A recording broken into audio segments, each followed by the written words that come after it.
When I was in 10th grade, I wrote my first research paper with citations, and the assignment was to pick any two topics at all, and then compare and contrast them. And so I chose Pablo Picasso and Vincent van Gogh. And I knew that Picasso was respected in the art world, and I thought maybe he was an acquired taste, and he was a skilled artist as he displayed in his earlier art. So he had the skills. So maybe there was something about his later style that was deeper or something like that. I can't stand it still, and I think I guess it was avant-garde because he was basically just taking everything that people knew about what good art was supposed to be and turning it up on its head or something like that. I can somewhat appreciate it. Okay, I'll say that. Like it is interesting looking. Some of it is interesting looking. So I don't hate it. I did like the painting Guernica about the massacre. Everybody's dying and flailing around, and sort of the weird faces and looks of and expressions works in that one. But in any case, I have no love for Pablo Picasso. I think he was an arrogant prick. He said that the fact that he was a talented he had real talent as an artist, like in like drawing like realistic figures and stuff earlier on in his days, doesn't make me respect his later stuff anymore. Because the idea would be that, well, this guy clearly had a really great artist's mind, and so if he's creating these weird stuff later on, then hey, he's an artist, so there must be something there. I say, come on, man. You threw away your skill at art for this just, I'm not gonna say it's all shit. I can appreciate some of it. I really do. But how about you dial it back a bit? How about you do you include elements of the weird and the disfigured faces, and you include elements of that. Okay, you just put a hint of that in. You take something that's like really you start with like an interesting scene with semi-realistic figures or scenes, and yeah, I don't know. Anyway, uh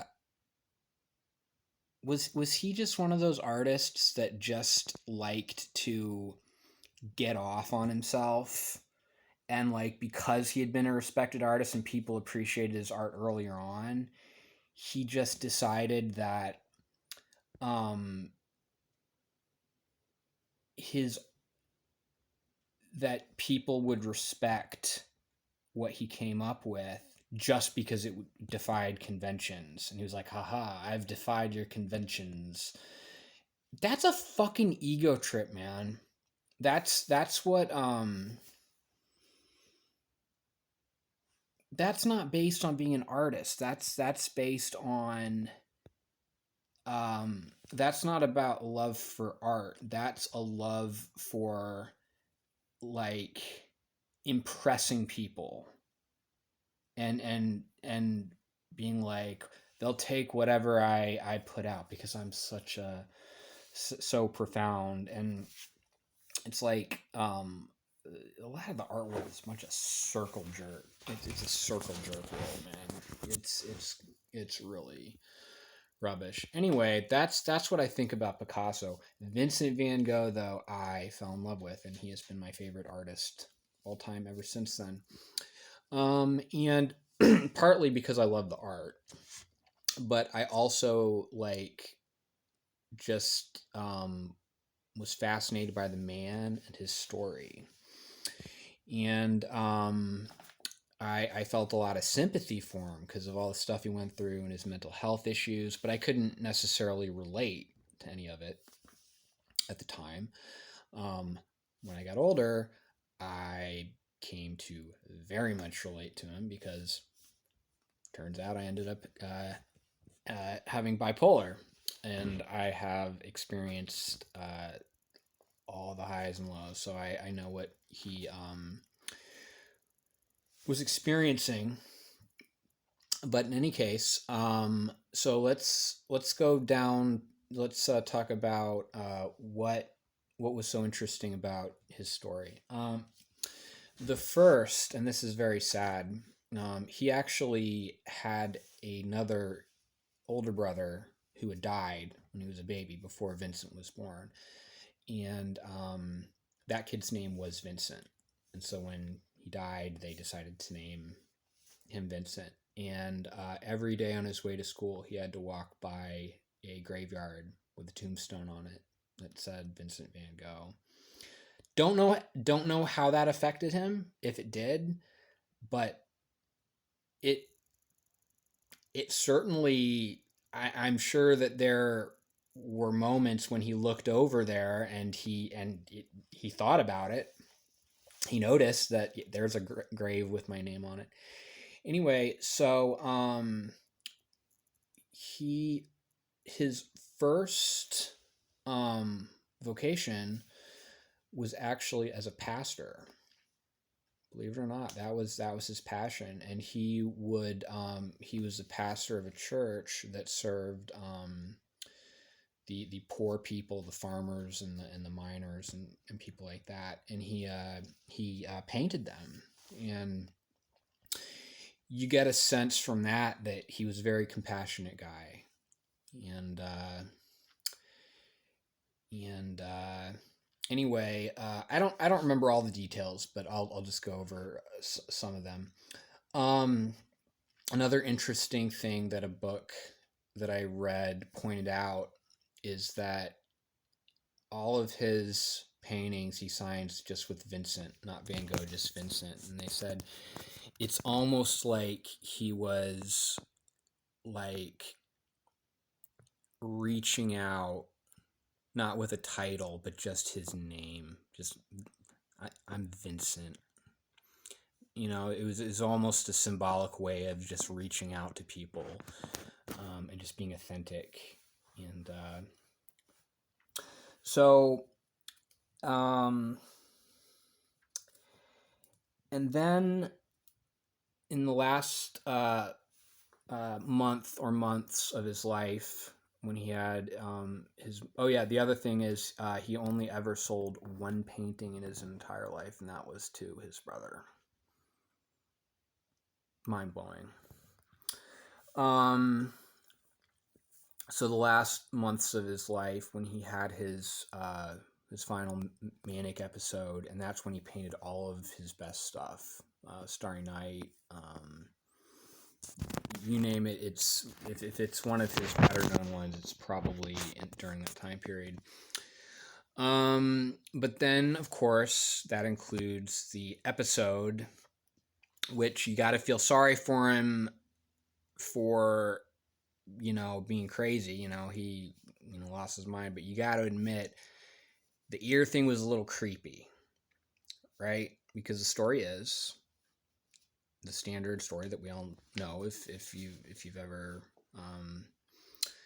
researched him, is that he cut off his ear and wrapped it up in a napkin and took it to a brothel and gave it to a prostitute there.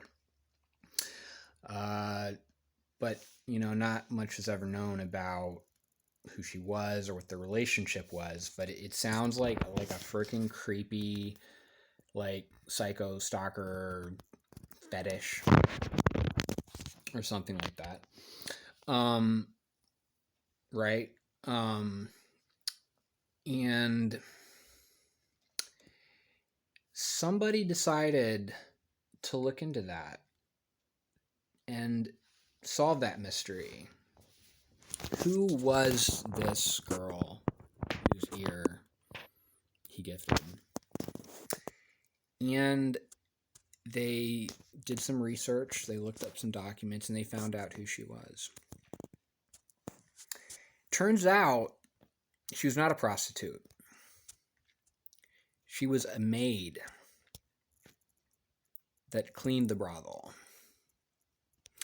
So that's an interesting development. Is that less creepy? I don't know. But here's what's interesting. They found out that this girl had an incredibly disfigured face because she'd been attacked by a dog when she was a kid. And rather than, if that's the case,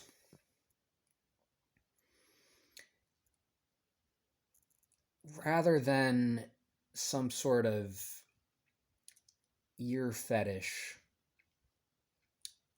delusionary love with this girl, this is not known, but this would make sense, as I've heard it explained. It wasn't his creepy, delusionary sexual fetish side that drove it.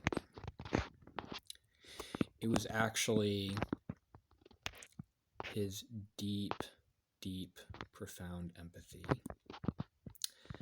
Not expressed in a very healthy manner.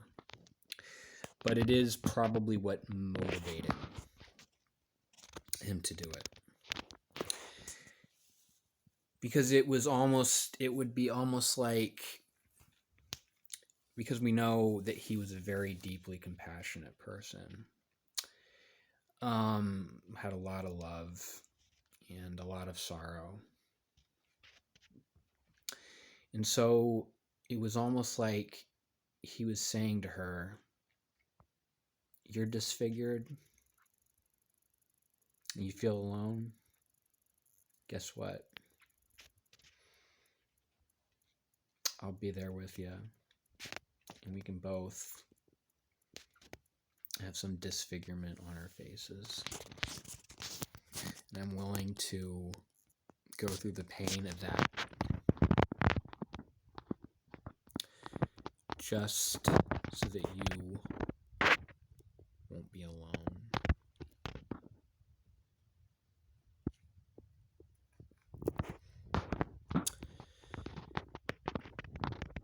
That level of empathy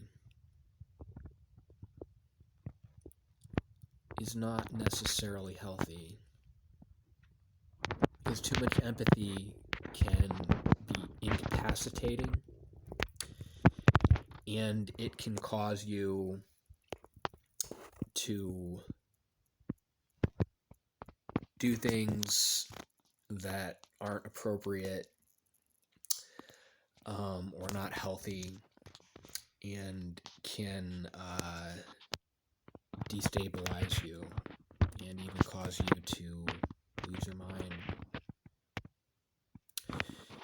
Because to carry the pain of the other people around you can be a very heavy burden.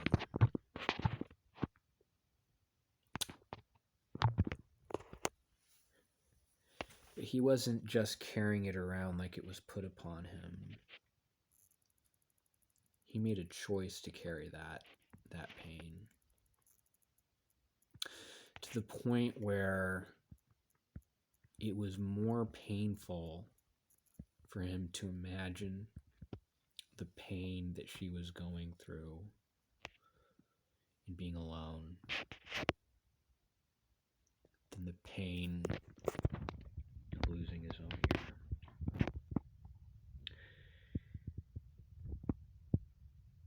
healthy or not,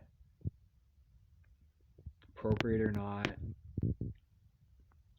a heart capable of that is a beautiful, beautiful thing.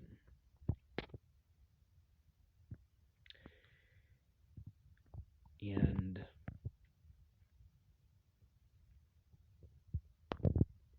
when I think about that, I feel empathy for him. And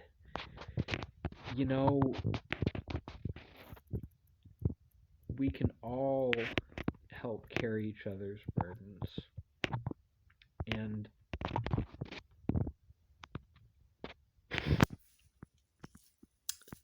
space and time are illusions. Everything is in the present. Everything is connected. And I don't know if it's metaphysically possible, but I feel like if you hear the story of Vincent's pain, maybe somehow across space and time you are helping him carry that burden.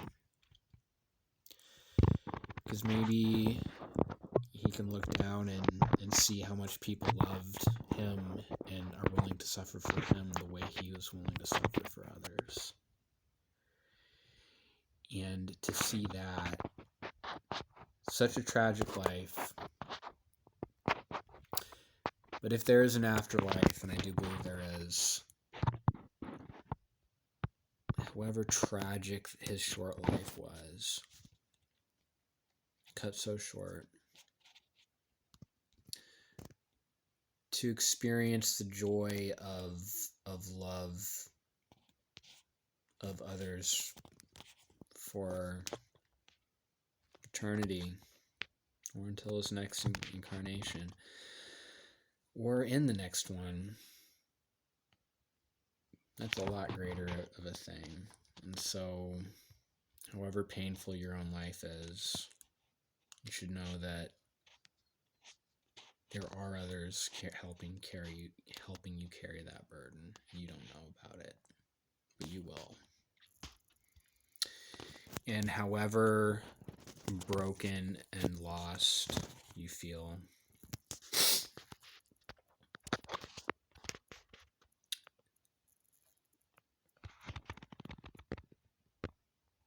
you have no idea what's going to come out of that.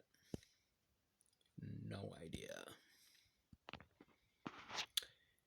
And the depth of your ability to feel pain is proportionate to your ability to experience love. And what pain does is,